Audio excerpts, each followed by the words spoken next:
माया क्या फिर से भगवान विष्णु में समा गई मामाश्री?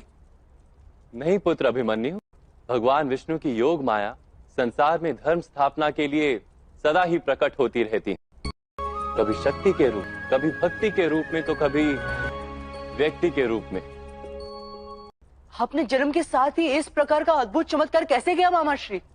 पुत्र सुतसोम, मनुष्य के रूप में जन्म लेने वाला व्यक्ति चमत्कार नहीं कर सकता। जो स्त्री के गर्भ से उत्पन्न होता है वो मिट्टी के बने इस शरीर के नियमों से बंधा होता है। उस पर जन्म, वृद्धत्व, रोग और मृत्यु, इन चारों का परिणाम निश्चित होता है। किंतु चमत्कार तो हुआ था ना मामाश्री?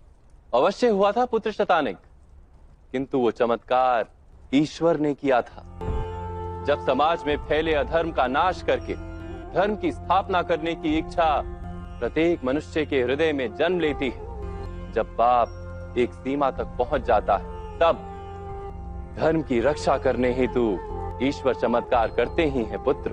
धर्म की स्थापना हेतु मनुष्य जब अपना स्वार्थ, अपना मोह, इन दोनों का त्याग करके बलिदान के लिए सज्ज हो जाता है, तब सारी सृष्टि चमत्कारों से भर जाती है।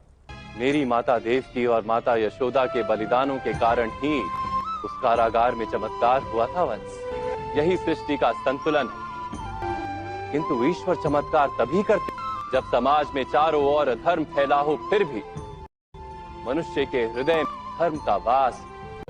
मनुष्य संघर्ष करने से कभी भयभीत ना।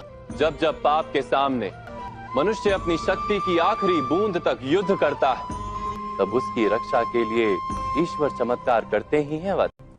उस द्यूत सभा में भी पांडवों के साथ अनेक अन्याय हुए, किंतु इन्होंने धर्म का साथ नहीं छोड़ा। इतने इतने अपमान, पीड़ा और दमन तुम्हारी माता ने पराजय को स्वीकार नहीं किया, इसीलिए ईश्वर ने चमत्कार किया वत्स।